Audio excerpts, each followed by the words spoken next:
Dahil sa pagdami ng mga nakatatag na relihiyon sa mundo ngayon, ay nagbunga ito ng kalituhan sa marami. Kaya ang iba ay nagkaroon ng paniniwala na lahat daw ng relihiyon ay sa Panginoon Diyos at maliligtas din sa araw ng paghukom. Ang iba naman ay napaniwala na kahit walang kinaanibang iglesia, basta't sila ay naniniwala sa Panginoon Diyos at nagsasagawa ng paglilingkod sa Kanya. O kaya ay nagpapahayag na tinanggap na raw nila ang ating Panginoon Kristo bilang Panginoon na tagapagligtas ay ikapagtatamunan nila ng kaligtasan sa araw ng paghuhukom. Ang ganito po kayang paniniwala ay kasang-ayon ng mga katotohanang itinuturo ng banal na kasulatan. Mga kaibigan, sa gitna po ng mga naglitawang relihiyon sa mundo ngayon, paano po kaya natin makikilala kung alin ang totoo? Sa pagpapatotoo ng mga iba't ibang tagapagturo ng relihiyon, higit po sa lahat ay sa patotoo ng Biblia. Paano natin makikilala kung alin ang tunay na relihiyon? Mga kaibigan, abangan po ninyong kabuuan ng gagawin naming pagtalakay dito po sa programa ng Iglesia ni Cristo, ang Pagbubunyag.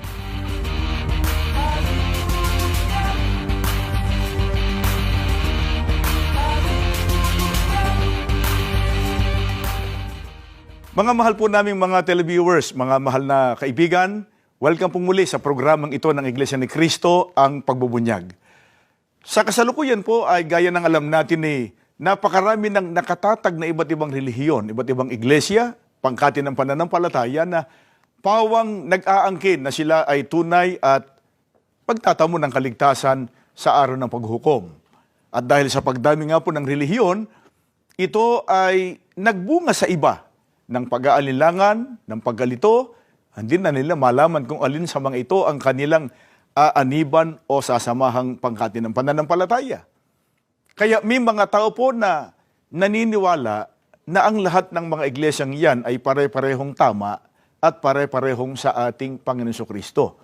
Mabuti ng araw na nag-relihiyon kaysa walang kinaanibang relihiyon.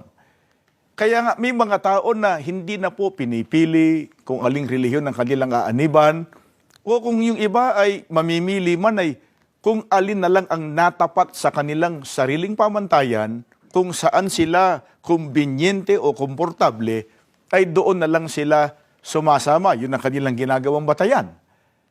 Kaya mga kaibigan, sa pagkakataong ito, sa episode na ito ng programang ito ay ating ibubunyag kung gaano ang kalaking kamalian na paniniwala na lahat ng relihiyong nakatatag sa mundo ay sa Panginoon Diyos. Ibubunyag natin na hindi po lahat ng paglilingkod na ginagawa ng tao, kahit ipinatutungkol pa sa ating Panginoon Diyos, ipinatutungkol sa ating Panginoon Kristo, ay tinatanggap at pinahahalagahan. Mga kaibigan, patutunayan po sa atin ang Biblia. Ano po sinasabi ng ating Panginoon Diyos sa pamamagitan ng ating Panginoon Kristo tungkol sa paglilingkod na isinasagawa ng tao? Lahat kaya ay may kabuluhan sa Kanya? Pakinggan natin ang pagtuturo dito po sa Aklat ng Mateo, sa 15:9, ganitong ating mababasa.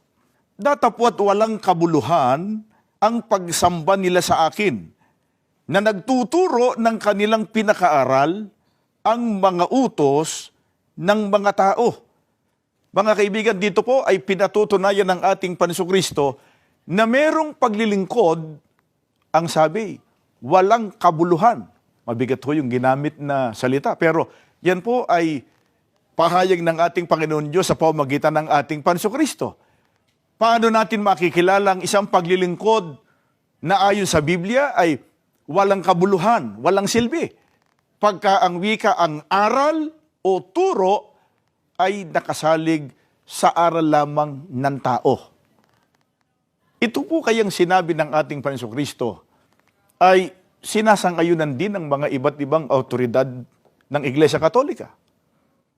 Halimbawa, sinasang-ayunan po ba nila na ang tunay na iglesia, dapat ang aral ay naaayon sa Ebanghelyo? Ang babasahin namin sa inyo isang aklat ng Iglesia Katolika. Ang pamagat po nito ay That Catholic Church, a Radio Analysis. Ang sumulat nito ay si Leslie Rumble. Sa pahina 69, Walang iglesyang makatatawag sa kanyang sarili na Kristiyano kung ang mga aral nito ay hindi naaayon sa mga ibanghelyo. Yan ay totoo. Sapagkat ang nilalaman ng mga ibanghelyo ay totoo. Lahat ng kanilang itinuturo ay dapat makasama sa pagtuturo ng alinmang iglesyang nagsasabing siya ay Kristiyano. Napansin po sana ninyo ang sinabi ng sumulat ng aklat. Ano raw ang dapat na maging katangian ng aral na itinuturo ng iglesyang tunay na kay Kristo? Sabagat today, ang tunay na iglesia. Ang sabi ng sumulat ng aklat, walang iglesyang makatatawag sa kanyang sarili na Kristiyano kung ang mga aral nito ay hindi naaayon sa mga ibanghelyo. Sa makatwid, bagamat may mga iba't ibang iglesia, tinatawag din sa pangalang Iglesia ni Kristo, madali hong makilala kung alin ang tunay na iglesia. Paano makikilala ang tunay na iglesia? Ang aral na sinusunod at itinataguyod, naaayon o nakasalig sa banal na kasulatan.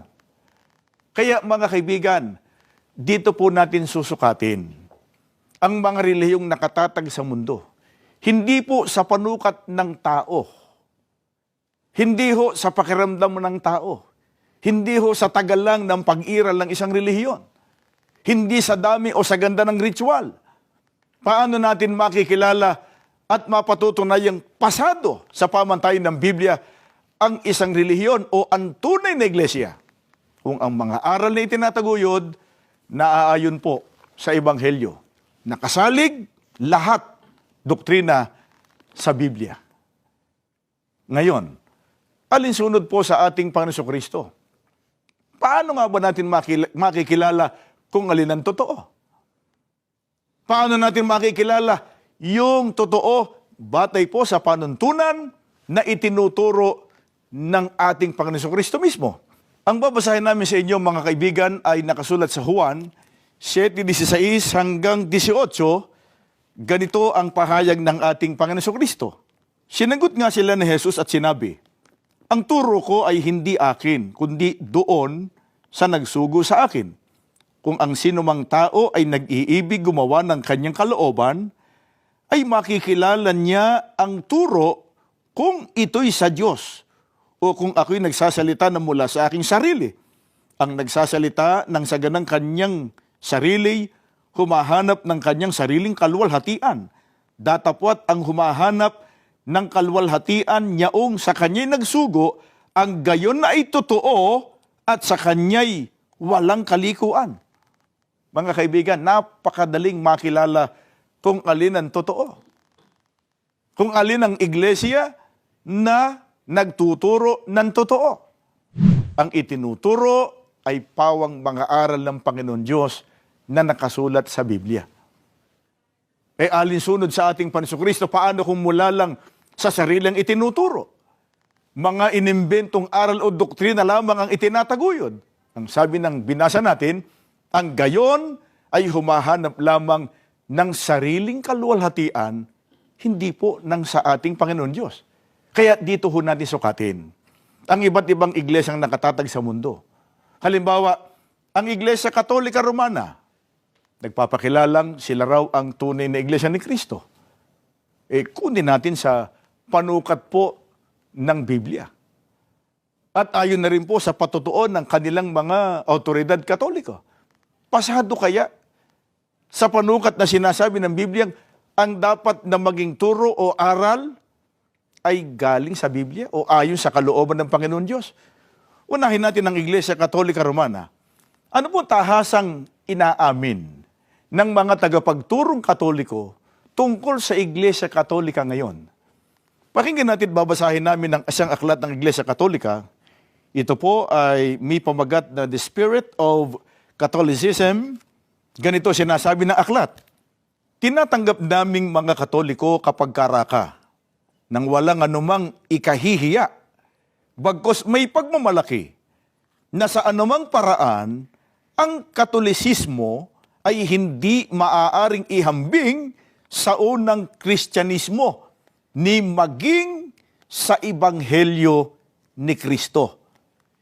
Ito po ang pag-amin ng sumulat ng aklat. Ang Katolisismo anya, hindi maaaring ihambing sa unang Kristyanismo ni maging sa Ebanghelyo ni Kristo. Yan hong ipinahayag na yan ng tagapagturong Katoliko ay sinasang-ayunan natin. Hindi talaga maihahambing ang Iglesia Katolika sa unang Kristyanismo. Sapagkat sa pangalan pa lang, ibang-iba na. Ang iglesia nakasulat sa Biblia, Iglesia ni Kristo. Sila naman ay Iglesia Katolika, Apostolika Romana. Sa aral, ang sabi, malayong-malayo hindi ang wika maihahambing sa Ebanghelyo ng unang Kristyanismo, ang Iglesia Katolika o ang Katolisismo. Siguro, may magtatanong ng ganito, ay ba't kaya naiba?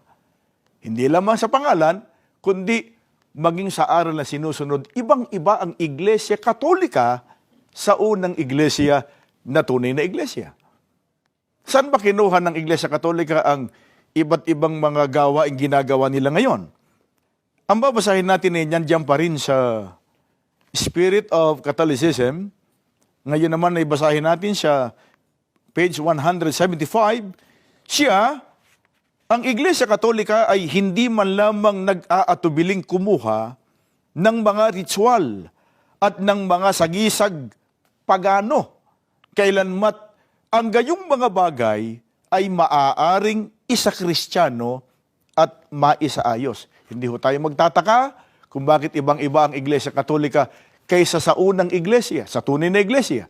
Sapagkat ayon pa rin po sa sumulat ng aklat na ito, kumuha ang wika ang Iglesia Katolika ng mga ritual at ng mga sagisag pagano.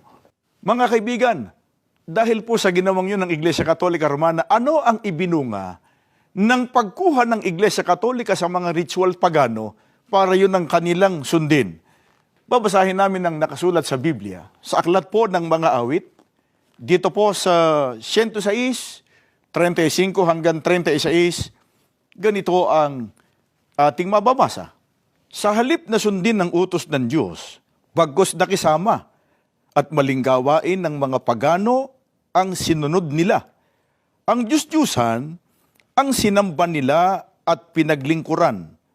Sa ginawang ito, sila ang nagkamit ng kaparusahan. Mga kaibigan, ano po ang napakasamang ibinunga? Dahil saan sinunod ng tao sa halip na sundin ang utos ng Panginoon Diyos, sabi ng Biblia, maling gawain ng mga pagano ang kanilang sinunod. Katulad po sa Iglesia Katolika Romana. Hindi ang wika sila nag-atubili o nag-aatubili man lang na kunin yung mga ritual pagano, mga sagisag pagano. Ano ang kanilang masamang kinahulugan? Binasa po natin ang Biblia, ang Diyos-Diyusan ang kanilang sinamba. Diyos-Diyusan ang kanilang pinaglilingkuran. Hindi ba't ito nga po ang nangyari sa Iglesia Katolika? Mabigat. Pero yan ho ang katotohanan. Maaring itinatanggi ng iba, hindi matanggap ng iba na sila ay nakakarinig na sila sumasamba sa mga Diyos-Diyusan. Ang pilit nilang ikinakatwiran yun daw ay kanilang paggalang lamang. Pero yung kanilang sinasabi, iba naman sa kanilang ginagawa. Kaya mga kaibigan, kayo na ho ang humatol. Nakikita natin yung pagluhod, paghalik, pagdarasal sa mga ribulto ng kinikilalang santo ng Iglesia Katolika. Kaya yung kanilang sinasabi, hindi raw sila sumasamba sa mga larawan o sa mga ribulto o sa tinatawag ng Biblia ng mga Diyos-Diyusan, pero yung kanilang sinasabi, iba naman sa kanilang ginagawa. Yung ginagawa nila ay katunayan ng pagsamba sa mga Diyos-Diyusan. Kaya nga, mga kaibigan, kung hahanap tayo ng relihiyon, ang hahanapan natin, hindi yung ganda lang ng ritual o paraan ng pagsamba, kundi kung ang mga aral na itinataguyod sa isang relihiyon, naaayon po lahat sa Biblia. Ang Iglesia Katolika Romana, bagsak po sa pamantayan na itinuturo ng Biblia. Sapagkat ang Iglesia Katolika hindi lamang nagtataguyod ng mga aral pagano, ang mga aral nila ay salungat na salungat sa itinuturo ng Biblia. Mga kaibigan, alam kaya maging ng mga otoridad Katoliko na merong iglesyang dapat aniban ng tao.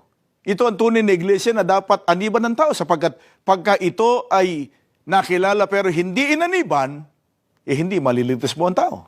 Ang babasahin namin ni isang aklat pa rin ng Iglesia Katolika, ang pamagat nito ay Father Smith Instructs Jackson. Ang sumulat po nito ay si John Francis Knoll. Sa pahina 35 hanggang 36, ganito ang pinatutunayan ng nasabing sumulat ng aklat. Ang Iglesia ni Cristo ngayon, sa kalagayan, sa kapangyarihan, sa aral, ay dapat maging katulad ng kanyang dating kalagayan nung ito'y maglingkod sa mga tao sa pamamagitan ng 12 apostol. Sa iglesyang ito, ang lahat ay obligadong mapabilang upang maligtas. Yaong mga tao na sa pamamagitan ng kanilang malubhang pagkakamali ay hindi alam ang tunay na iglesia o kahit ito'y alam ngunit tumangging umanib ay hindi maliligtas. Mga kaibigan, pansinin po ninyo, sabi ng sumulat ng aklat, ang Iglesia ni Cristo ngayon sa kalagayan, sa kapangyarihan, sa aral, ay dapat maging katulad ng kanyang dating kalagayan nung ito'y maglingkod sa mga tao sa pamamagitan ng 12 apostol. Bakit namin ito tinatanggap? Hindi sapagkat sinabi ng paring Katoliko, kundi sapagkat yun mismo pinatutunayan ng Biblia. Talagang ang ating Panginoon Kristo ay nagtayo ng iisang tunay na iglesia na doon dapat umanib ang tao. Taglay ng tunay na iglesyang ito na itinayo ng Panginoon Kristo ang katangian ng tunay na iglesia sapagkat ang mga aral dito ay pawang nakasulat, nakasalig sa mga aral po ng Diyos na nakasulat sa Biblia. Dahil hindi nga ito ang taglay ng Iglesia Katolika ngayon. Kaya ang Iglesia Katolika, bagsak. Hindi pasado sa pamantayan kung paano makikilala ang tunay na iglesia. Mga kaibigan, dyan lang po kayo. Magbabalik pa po kami. Patuloy kayo sumubaybay sa programang ito ng Iglesia ni Cristo, ang Pagbubunyag.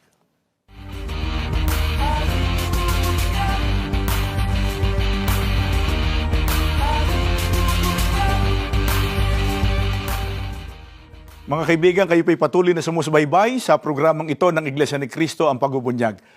Ang tinatalakay po natin sa pagkakataong ito ay kung paano natin makikilala kung alin ang tunay na relihiyon. Alin ang iisang tunay na iglesia na dapat aniban ng tao para dito isagawa ang tunay na paglilingkod at magtamo ng kaligtasan. Napatunayan natin po sa unang bahagi ng ating pagtalakay, makikilala ang tunay na sa Panginoon Diyos sa turo o sa aral na sinusunod at itinataguyod.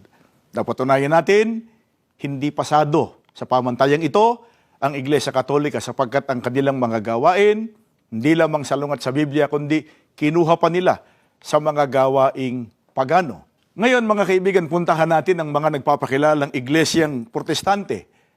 Sinasabi nila na kaya nga raw sila umalis sa Iglesia Katolika. Napatunayan nila na ang Iglesia Katolika ay hindi tunay na iglesia. Mga kaibigan, ito naman ang ating pagtuunan ng pansin. Taglay kaya ng mga protestante ang mga aral ng Panginoon Diyos na nakasulat sa Biblia na dapat na sinusunod para makilalang sila ay tunay na sa Diyos. Ang babasahin namin ay aklat na pinamagatang Evangelical and Roman Catholic Beliefs Compared. Sinulat po ni Ginoong Albert J. Sanders. Sa pahina 16, ganito ang binabanggit ng aklat. Maraming doktrinang salungat sa nahayag na katotohanan ng Diyos na sa pagdaraan ng mga siglo ay dumaloy sa mga aral ng Iglesia Katolika at sa mga Iglesia Ebanghelika o Protestante. Yan ho ang binabanggit ng sumulat ng aklat. Marami, hindi lang ilan, maraming doktrinang salungat sa nahayag na katotohanan ng Diyos sa pagdaraan ng mga siglo. Ang sabi ng aklat, dumaloy sa mga aral ng Iglesia Katolika, hindi lang sa kanila, maging sa mga Iglesia Ebanghelika o sa mga Protestante. Pansinin po ninyo, hindi lang pala, hindi kasang-ayon ng ebanghelyo ang kanilang mga aral, kundi sumasalungat pa, taliwas sa mga katotohanang itinuturo ng Biblia. Kumuha tayo ng halimbawa ng doktrina o aral ng mga protestante kung tingnan natin, salungat nga ba sa katotohanan ng itinuturo ng Biblia? Itong babasahin namin ay pinamagatang ang sagot. Salin po ito sa Filipino ng The Answer, 100 Questions Filipinos Ask. Dito po sa pahina 80. Kailangan ba akong sumapi sa iglesia para maligtas? Para maligtas, kailangang tanggapin si Jesus bilang Panginoon na tagapagligtas. Walang ibang paraan. Ang pagpasok sa iglesia ay hindi makapagliligtas. Ito po ang doktrina ng mga iglesyang protestante. Para sa kanila, ang ikapagtatamo ng kaligtasan, tanggapin lamang ang Panginoon Kristo bilang Panginoon na tagapagligtas. Sabi po ng sumulat ng aklat, walang ibang paraan. Ayon na rin sa kanila, kailangan pa rin bang pagpasok sa iglesia para maligtas? Ang sabi nila, ang pagpasok daw sa iglesia ay hindi makapagliligtas. Mga kaibigan, hindi ba't ito ay tahasang pagsalungat sa itinuturo ng katotohanan nakasulat sa Biblia? Tinitindigan ng mga protestante na hindi kailangan ng pagpasok sa iglesia para ang tao'y maligtas. Para sa kanila, sapat nang tanggapin ang Panginoon Kristo bilang Panginoon na tagapagligtas-ligtas na. Mga kaibigan, hindi po tinututulan ng Iglesia ni Kristo na kailangan tanggapin ang Panginoon Kristo bilang Panginoon na tagapagligtas. Kailangan po yun. Pero ang tanong, hindi nga ba kailangan ng pag-anib sa iglesia para ang tao'y maligtas? Pansinin po niyo mga kaibigan, ang babasahin po namin sa inyo ay pahayag mismo ng ating tagapagligtas, ang ating Panginoon Kristo. Nakasulat po ito sa Juan 19. Dito na po natin basahin sa Revised English Bible. Sa pagkakaliwat sa Pilipino, ganito ang ating mababasa. Ako ang pintuan, sino mang pumasok sa loob ng kawan, sa pamamagitan ko ay magiging ligtas. Sandali ho tayong mag-isip mga kaibigan, lalo na po sa mga panayang sumusubaybay sa programang ito ng Iglesia ni Cristo. Ang binasa po namin sa inyo ay pahayag mismo ng ating tagapagligtas, ng ating Panginoon Kristo. Meron siyang napakadakilang katotohanan ng itinuturo sa pagkakatong ito. Gaya nga po ng narinig ninyo, ang sabi niya, sino mang pumasok sa loob ng kawan ay magiging ligtas. Ipinangako ng tagapagligtas ang kaligtasan sa mga nasa loob ng kawan. Mga kaibigan, yun ang mahalagang tanong na dapat nating masagot. Nasa loob na po ba kayo ng kawan? Tandaan po natin, lahat ng nagirelihiyon ang inaasahan, ang hinahangad, pagtamo ng kaligtasan sa araw ng paghuhukom. Pero ulitin namin, kung hindi natin paniniwalaan ang sinasabi at ipinagagawa ng tagapagligtas, paano ho tayo maliligtas? Malinaw ho ang itinuturo ng tagapagligtas. Sino mang pumasok sa loob ng kawan, maliligtas. Kaya ang nasa labas ng kawan, hindi maliligtas. Kahit pa po ipagsigawan ng tao na si sumasampalataya, kumikilala sa Panginoon Diyos, kumikilala sa Panginoon Kristo, sumasampalataya sa Kanya, pero wala naman siya sa loob ng kawan, hindi ho maliligtas. Siguro, inaabangan na ninyo. Alin kaya ang tinutukoy ng Biblia na kawan na doon nakapasok ang mga taong pinangako ang maliligtas? Pakinggan ninyo at babasahin namin ang patutuon ng apostol na si Pablo. Dito po sa Aklat ng mga Gawa ng mga Apostol sa 20:28, ganito ang ating mababasa. Ingatan ninyo kung gayon ang inyong mga sarili at ang buong kawan. Narito'y hiniran kayo ng Espiritu Santo ng mga katiwala upang pakanin ang Iglesia ni Kristo na binili niya ng kanyang dugo. Alin po ang kawan? Na kung saan dito nakapasok, dito nakapaloob ang mga taong kay Kristo na pinangakuan ng kaligtasan. Ang sabi ng Apostol Pablo, ang iglesia ni Kristo na binili niya o tinubos niya ng kanyang mahalagang dugo. Kaya ang katumbas na ang tao ay dapat pumasok sa ating Panginoong Kristo, dapat pumasok, maging kaanib, maging miyembro ng tunay na iglesia ni Kristo. Sila po ang tunay na tumanggap sa ating Panginoong Kristo bilang Panginoon. Sila ang kumikilala sa ating Panginoong Kristo bilang tagapagligtas. Sila rin ang mga kinikilala ng Panginoong Kristo na kanyang mga tupa, na kanyang pinangakuan ng kaligtasan. Kaya mga kaibigan, sa gitna po ng mga nakatalatag na iba't ibang relihiyon, pangkati ng pananampalataya sa mundo ngayon, madali ho nating makilala kung alin ang totoo. Kung alin ang tunay na iglesia na maghahatid sa tao sa pagkatawid ng kaligtasan. Ang iglesia na kung sana'y ipinag-utos ng ating Panginoong Kristo na dapat aniban. Ang iglesia na kawan ng Panginoong Kristo. Narito sa loob ng iglesia ni Kristong ito ang mga lingkod ng Diyos, ang mga alagad ng Panginoong Kristo na nananatiling sumusunod sa lahat ng kalooban ng Diyos at pinangakuan ng kaligtasan pagdating ng araw ng paghukom. Mga kaibigan, dito po namin nais na kayo ay makasama.